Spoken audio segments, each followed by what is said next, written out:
Rawalakot long मार्च क्यों नहीं continue हो रहा? क्या कश्मीर सच में रियासत का सबसे लाडला बेटा है? 2 तारीख को जो मुजफ्फराबाद में इलेक्शंस होने हैं उनका क्या सीन है? और क्या ज़ीशान फ़ारूक की अपडेट्स अब ऑथेंटिक नहीं होती? इंटरनेट की मौजूदा सूरत हाल क्या है? और क्या कॉल सर्विसेज वगैरह आ रही हैं या नहीं आ रही? और कमांडर फ़ारूक कौन है? और इस्लामाबाद में कल क्या हुआ? और लाहौर प्रेस क्लब के बाहर क्या हुआ? ये सब चीज़ें आज की हम इस वीडियो में डिस्कस करेंगे। तो मेरा नाम है ज़ीशान और आप सब देखें Zeeshan Farooq vlogs YouTube channel. तो जहाँ तक बात है रावलाकोट लॉन्ग मार्च की, इस टाइम अवामी एक्शन कमेटी वाले डी चौक रावलाकोट में धरना दे के बैठे हुए हैं। और उमर नज़ीर कश्मीरी ने कहा है कि हम ये किसी के कहने की वजह से इधर नहीं बैठे, हम अपनी मर्ज़ी से यहाँ पे धरना दे के बैठे हुए हैं। और जब तक कोर मेंबर्स जो है ना किसी नेक्स्ट अलामिया या कोई नेक्स्ट ऐलान नहीं करते, तब तक लॉन्ग मार्च यहीं पर रुका रहेगा। तो लॉन्ग मार्च अभी रोकने का उनका मकसद क्या है? बेसिकली उनका मकसद ये है कि ताकि मज़ीद इंसानी जानें ज़ाया ना हो। बिकॉज आपको पता है क्रैक डाउन हो जाता है, जैसे ही लॉन्ग मार्च थोड़ा सा आगे जाने की कोशिश करता है क्रैक डाउन स्टार्ट हो जाता है, जिसमें फिर लोग शहीद होते हैं। कल भी एक शहादत की इतला मिली थी रावलाकोट वाली साइड से, जो बिम्बर का लड़का, मैं अपनी प्रीवियस वीडियो में भी बता चुका हूँ इस हवाले से। तो इस वजह से ताकि इंसानी जानें ना ज़ाया हों, लहू ज़्यादा ना बहे, इस वजह से जो है ना रावलाकोट में लॉन्ग मार्च को अभी रोक दिया गया है। उधर धरना दे के ये लोग बैठे हुए हैं। DGISPR अहमद साहब ने बोला है कि कश्मीर रियासत का सबसे लाडला बच्चा है। उन्होंने बोला कि हम भी बच्चे हैं रियासत के, आप सब भी हैं, लेकिन कश्मीर जो है सबसे लाडला बच्चा है। बट यार मुझे पर्सनली लगता है कि मेरे ख्याल से लाडला बच्चा नहीं है कश्मीर रियासत का। बिकॉज अगर लाडला बच्चा होता तो इतना खून क्यों बहता हमारे कश्मीर में? देखिए मुझे नहीं पता एक्शन कमेटी है, सियासतदान है, वज़ीर आज़म है, जो भी है, मुझे ये पता है कि हमारे कश्मीर में इस टाइम लोग शहीद हुए हैं।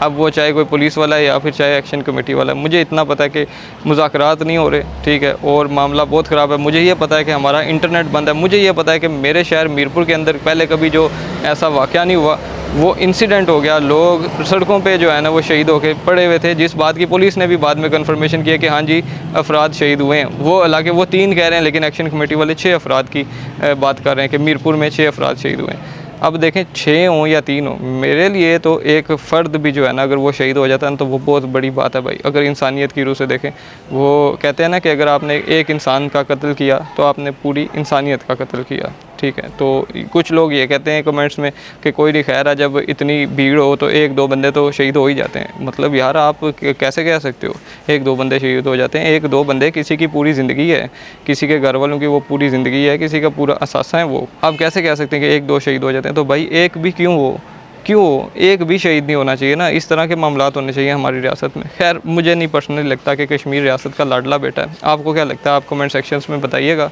तो कमांडर फ़ारूक कौन है जो शहीद हो गए? अल्लाह ताला उनको करवट जन्नत नसीब करें। कमांडर फ़ारूक कहते हैं कि एक बहुत ही बड़े मज़ामतकार थे, बहुत ही अच्छे कश्मीरी और बहुत ही बड़े पाकिस्तानी भी थे। कहते हैं कि उन्होंने पाक फ़ौज की बड़ी हेल्प भी की। जब पाकिस्तान और इंडिया की लड़ाई थी उन्होंने बहुत हेल्प की थी, इंडियन आर्मी को रोक के रखा था जब पाकिस्तान को ज़रूरत पड़ी। तो कुछ इस तरह का उनका किरदार है भाई, पाकिस्तान के लिए भी कश्मीर के लिए भी। तो वो शहीद हो गए हैं, जिसका सोग मना रहे हैं कश्मीरी, और अल्लाह ताला उन्हें जन्नतुल फिरदौस में आला मुकाम अता करे। उसके अलावा आपको पता ही है कि पाकिस्तान एयरफोर्स के एक नौजवान थे, उनके वालिद को भी गोली लग गई थी इसी प्रोटेस्ट में। कमांडर फ़ारूक भी इसी प्रोटेस्ट में शहीद हुए। तो यार खून तो बह रहा है ना, फिर लाडला तो ना हुआ कश्मीर। तो ये मेरा पॉइंट था बेसिकली। बाकी यार इंटरनेट का बताऊं तो इंटरनेट हमारा बिल्कुल बंद है।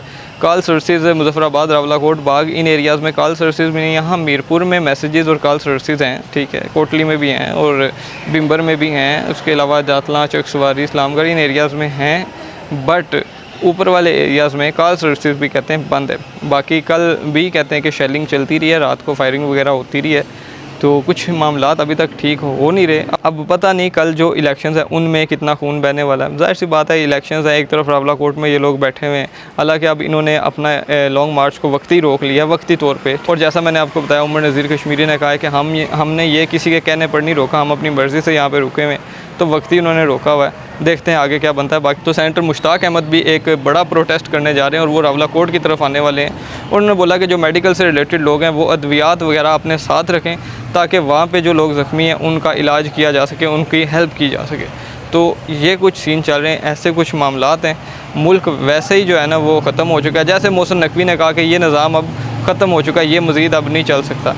तो देख लें अब किस तरफ जा रही हैं सिचुएशंस। तो ये कुछ सूरत हाल है, ये कुछ मामलात है, आप अपनी राय दे सकते हैं कमेंट सेक्शन में। तो मुजफ्फराबाद में कल परसों तो कहते हैं कि हालात बहुत ख़राब थे भाई, बहुत ज़्यादा ही ख़राब थे, और आज भी कहते हैं कि शटर डाउन है, लेकिन कुछ लोग कह रहे हैं कि दुकानें और खुली में शहर खुला हुआ है। लेकिन ज़्यादातर जो पोस्टें देखने को मिल रही हैं वो यही बता रही हैं कि वहाँ पे मुकम्मल शटर डाउन है, लोग सड़कों पे निकल आए हैं मुजफ्फराबाद के। और एक तरफ से ये देखें कि अतात आर्यर ने तो पहले ही कह दिया था कि 6 लाख वोट तो खाली रावला कोट से डले हैं। तो रावला कोट से आपको लगता है कि कोई वोट डालेगा? ठीक है, और आपको लगता है कि इलेक्शंस का क्या आउटपुट होगा? मेरे ख्याल से इलेक्शंस ये पहले से ही सिलेक्टेड है, सारा कुछ, सारा सीन पहले से हुआ हुआ है। ठीक है, जब भी उन्होंने पहले ही बता दिया कि 6 लाख वोट डले हैं वगैरह वगैरह, ये चीज़ें मुझे लगता है पहले से तय हुई हुई हैं। तो कुछ इलेक्शंस अगर हो भी गए तो कुछ इस तरह के होंगे। तो ये सीन है जी इलेक्शंस का। इसके अलावा बात कर लेते हैं कि ज़ीशान फ़ारूक की अपडेट्स अब ऑथेंटिक नहीं होती वगैरह वगैरह। एक दो कमेंट्स आए थे, वैसे तो मोस्टली आप लोगों के अच्छे ही कमेंट्स होते हैं, लेकिन एक दो ऐसे कमेंट्स भी थे। तो यार सीन ये है ऑथेंटिक अपडेट्स को लेके कि देखें, एक जर्नलिस्ट है इब्रार कुरैशी, उनकी अपडेट भी अब गलत होगी। ठीक है, सिर्फ मेरे साथ ऐसे नहीं हुआ, और भी बाकी लोगों के साथ हुआ। वो तो प्रॉपर जर्नलिस्ट हैं, मैं तो एक व्लॉगर हूँ, मैं तो सिर्फ एक कंटेंट क्रिएटर हूँ। अभी बस मेरे कितने में हालात वाक़यात इस तरह के हैं कि मैं ऐसे व्लॉग्स बिल्कुल नहीं बना सकता जिसमें मैं खाना खाने जा रहा हूँ, जिसमें मैं आपको अपने कश्मीर की खूबसूरतियाँ दिखा रहा हूँ, नदियाँ दिखा रहा हूँ, डैम दिखा रहा हूँ। इस तरह की चीज़ें अगर इस टाइम पर मैं बनाऊँगा तो फिर आपकी जूती और मेरा तो सर होना चाहिए बेसिकली, क्योंकि जहाँ पे हमारे इतने कश्मीरी शहीद हो रहे हैं तो मेरा बनता नहीं है कि इस तरह की चीज़ें जो है ना मैं अपलोड करके आपको वो साइड दिखाऊं और ये साइड में आपको कश्मीर की दिखाऊं ही ना। और अब तो पाकिस्तानी इन्फ्लुएंसर्स आवाज़ उठाना शुरू हो गए हैं, और वो कहते हैं कि हमारे मीडिया ने तो हमें ये सब चीज़ें दिखाई नहीं, हमें तो कश्मीरियों ने मैसेजेस कर करके बोल के बता के जहाँ जहाँ इंटरनेट आता था उन जगह में जाके ट्रैवल करके फिर हमें बताया कि यार ये चीज़ें देखो, यहाँ पे तो इतना खून बह गया वगैरह वगैरह। तो अब तो सोशल मीडिया पे इतने ज़्यादा इन्फ्लुएंसर्स आवाज़ उठाना शुरू हो गए हैं। वो कहते हैं कि हम गज़ा के लिए आवाज़ उठाते हैं, हम फ़लस्तीन चले जाते हैं। कुछ लोग तो ये भी कह रहे हैं कि हामिद मीर साहब आप कश्मीर क्यों नहीं आते माइक पकड़ के, आप तो काफ़ी दूर दूर गए हैं, लेबनान गए हैं, पता नहीं किधर किधर, तो इधर क्यों नहीं आते हैं? तो ये कुछ सीन। इस्लामाबाद में कल मुश्ताक अहमद जो सेनेटर हैं उनकी कॉल पर एक बहुत बड़ा प्रोटेस्ट हुआ। ठीक है, इस्लामाबाद में काफ़ी लोग थे, मैंने देखी वीडियोस, बहुत ज़्यादा लोग थे।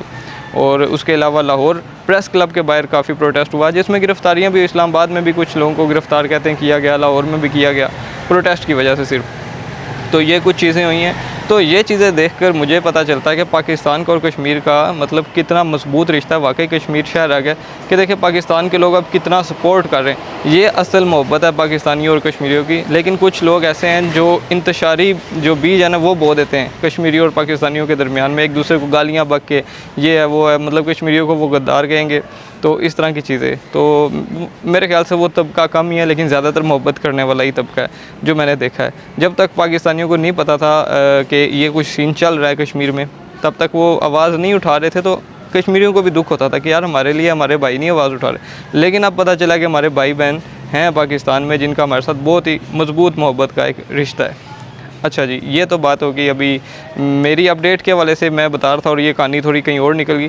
तो मैं बताता हूँ आपको, इब्रार कुरैशी हैं जो कि एक जर्नलिस्ट हैं, उनके साथ भी ये हादसा हुआ और सेम मेरे साथ भी हो गया। देखें, हुआ ये था कि मीरपुर में जो सान्या हुआ था उसमें एक ख़बर बड़ी वायरल हुई थी कि मस्जिद के इमाम को गोली लग गई और वो शहीद हो गए। और उस दिन तक वो प्रॉपर ऑथेंटिक सोर्सेज से वो ख़बरें आ रही थी। और देखें जर्नलिस्ट, अब कुछ जर्नलिस्ट तो कश्मीर में नहीं बैठे हुए, वो बाकायदा फ़ोन कॉल्स करते हैं, पता करते हैं प्रॉपर सोर्सेज से कि हाँ यार ये वाकई सच है या नहीं, क्योंकि एक ज़िम्मेदारी होती है। आपके आगे ऑडियंस है, आपने उनको वो बात बतानी है, आप झूठ नहीं बता सकते, एक ज़िम्मेदारी होती है। तो बताया जी सब ने, मैंने भी कहा कि मैंने भी सुना है ऐसा कि ऐसे हुआ है, बड़ा अफसोस हुआ है ये वो। फिर फ़ीमेल जिनके बारे में बताया जा रहा था वो भी शहीद हो गई, वो बच्ची को भी शहीद कर दिया था कुछ लोगों ने।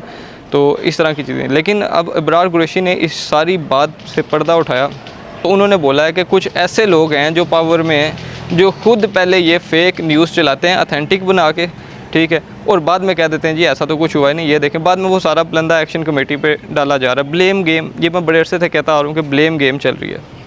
तो सारा पलंदा जो है ना, फिर जब उन पे आता है तो बीच में जर्नलिस्ट भी रगड़े जाते हैं कि ये देखें, ये तो कह रहे थे कि ये बंदा शहीद हो गया, ये तो मगर ज़िंदा है। तो वो कहते हैं कि ये खुद पहले इस तरह के रूमर्स फैलाते हैं, उसके बाद जो है ना फिर खुद ही कहते हैं कि ऐसा तो हुआ नहीं था। तो कहते हैं ये एक प्रॉपर साजिश चल रही है। तो मैं भी सोचूं यार, बड़े पक्के सोर्सेज थे जिनसे पता चला था और बाद में बिल्कुल ही इस चीज़ की तरदीद होगी। उन्होंने कहा कि उन्होंने एसएसपी खुरम जो कि मीरपुर में होते हैं उनसे भी बात की और बाद में फिर उन्हें किसी अंदर से पुलिस वाले किसी बंदे ने उन्हें बताया कि ऐसे सीन हो रहा है, यहाँ से पहले खुद पोस्टें लगाई जाती हैं। 90% उन्होंने ये गारंटी के साथ बोली है बात, इब्रार कुरैशी ने। पहले खुद खबरें लगाते हैं कि फ़लाना शहीद हो गया, फ़लाना मर गया, बाद में उसी बंदे को सामने ले आते हैं कि ये तो ज़िंदा है, ये देखें। सारे जो है ना खबरें गलत रूमर्स वगैरह फैलाए जा रहे। तो ये कुछ सीन हुआ भाई। हम जो इस टाइम क्रिएट कर रहे हैं कंटेंट या आप तक अपडेट्स लेके आ रहे हैं भाई, हमसे कभी कभी गलती हो जाती है, हमें माफ़ कर देना। थोड़ी बहुत गलतियाँ हमसे भी हो जाती हैं, हम भी इंसान हैं, खता के पुतले भाई। और अब तो बड़ा मुश्किल हो गया कि किसी चीज़ की तस्दीक करना। मैं तो शुरू से कह रहा हूँ रूमर्स का तूफ़ान है, तो इससे बचना चाहिए। लेकिन मैं भी इस जद में आ गया देखें। लेकिन अच्छी बात ये होती है कि आप आके फिर अपनी आवाम को ये भी बताओ कि यार ठीक है, ये चीज़ ठीक नहीं थी। और मैं अपनी 2 वीडियोज़ में ऑलरेडी ये चीज़ बता चुका हूँ कि हाँ जी, इमाम मस्जिद शहीद नहीं हुए थे।